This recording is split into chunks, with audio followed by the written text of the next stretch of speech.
예수님이 태어나시고 오늘 말씀에 보면은 유대 땅으로 동방 박사들이 예수님을 경배하러 옵니다. 이 유대 땅에 새로운 왕이 태어났다는 그 소식이 전해졌을 때 왕이었던 헤롯만은 기뻐할 수가 없었습니다.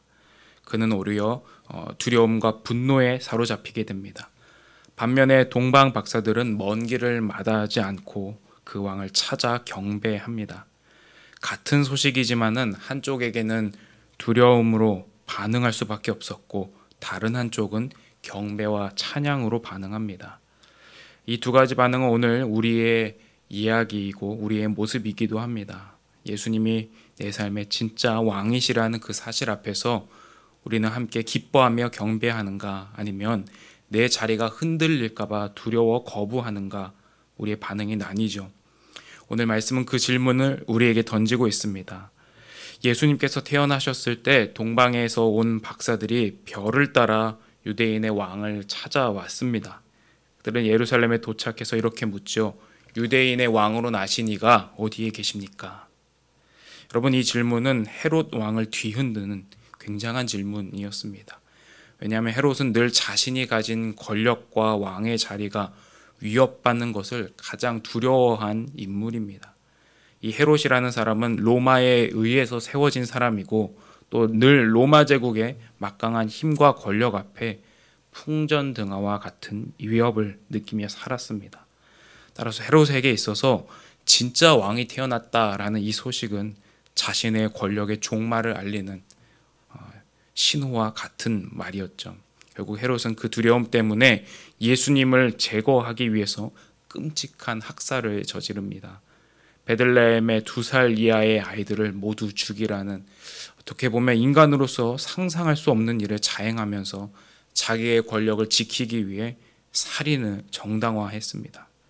반대로 동방의 박사들은 말씀과 별의 인도를 따라서 아기 예수님을 경배합니다.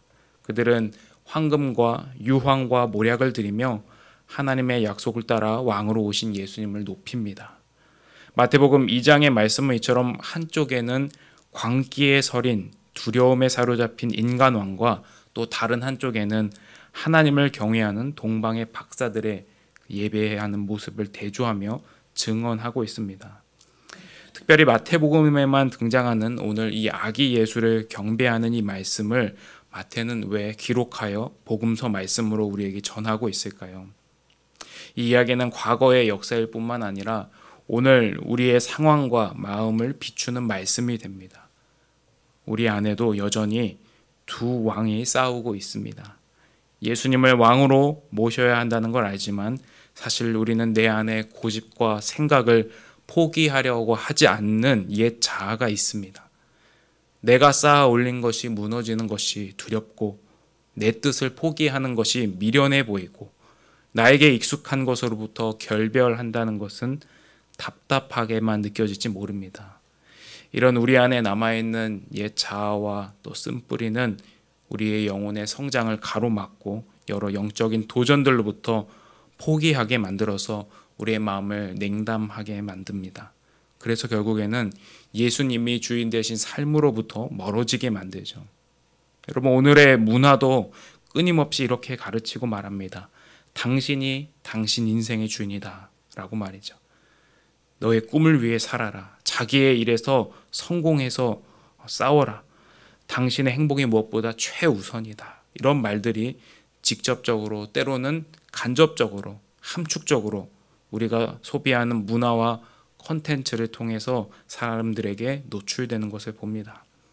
이런 현실 속에서 우리는 예수님을 왕으로 모시고 살기보다는 스스로 왕이 되어 자기 인생의 주인 노릇을 하고 싶은 강한 유혹을 받게 됩니다.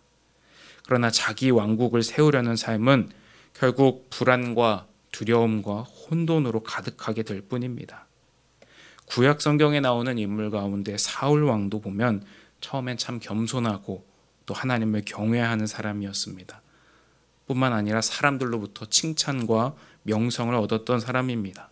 그러나 그의 인생에서 하나님의 왕이 되심을 거부하자 자신이 이스라엘의 왕노릇을 하기 위해서 권력에 집착하게 됩니다. 결국 지혜로웠던 이 사울 왕은 한순간에 무너지기 시작하면서 결국 파멸에 이르게 됩니다. 마찬가지로 오늘 말씀에 등장하는 헤롯이 보여주는 두려움과 폭력은 바로 우리 내면 안에 있는 하나님을 섬기지 않으려는 옛 자아의 어두운 얼굴입니다. 오늘 말씀은 우리에게 한 가지 진실을 분명히 말해줍니다. 내 인생의 왕이 되기를 포기하고 참된 왕이신 예수님께 나아가라는 것입니다. 하나님께서는 왕이신 예수님께로 나아오는 모든 사람들을 하나님의 언약 가운데에서 지키시고 특별한 보호로 인도하여 주신다. 성경은 우리에게 계속하여 증언합니다. 헤롯의 살기등등한 위협과 또 그 위협을 피해서 도망하는 것처럼 보이는 순간에도 이미 선지자 호세아의 예언대로 모든 것이 어김없이 하나님의 뜻 안에서, 하나님의 섭리 안에서 진행되고 있음을 성경은 우리에게 가르칩니다. 마찬가지로 여러분, 우리가 믿음 안에서 내리는 선택과 결정이 인간적인 관점에서 보면은 실패처럼 보이고 도망치는 것처럼 보입니다. 하지만 하나님의 뜻 안에 있는 이 하나님의 백성이 믿음을 향해 내딛는 걸음과 또 그 선택은 하나님의 특별한 보호와 섭리 가운데 있다. 그것을 오늘 말씀이 우리에게 증언합니다. 특별히 오늘 말씀에서 왕이신 예수님을 경배하기 위해서 동방의 박사들은 먼 길을 달려오는 그 수고를 아끼지 않습니다. 뿐만 아니라 왕이신 예수님께 드리는 예물에는 믿음의 고백과 하나님의 주권에 대한 인정과 감사가 담겨 있습니다. 여러분, 마찬가지로 우리 믿음의 사람들이 사랑의 수고와 또 믿음의 인내를 하는 것은 단지 우리가 지켜야 할 어떤 종교적인 의무 때문만은 아닙니다. 이것은 우리가 하나님을 삶의 자리에서 예배하는 예배자의 삶의 모습으로 드러나는 것입니다. 하나님을 섬길 때 우리가 시간과 또 물질을 구별하여 하나님께 바치는 행위는 하나님의 주권에 대한 영적 싸움에서 승리할 수 있는 첫걸음이 되는 것입니다. 사랑하는 여러분, 오늘도 우리는 선택 앞에 서 있습니다. 그 선택과 결정 앞에서 헤롯이 갔던 길이 아니라 동방의 박사들이 믿음 가운데 내딛었던 그 발걸음을 따라서 예수님께로 나아갈 수 있는 하나님의 약속의 주인공들이 되실 수 있기를 축복합니다.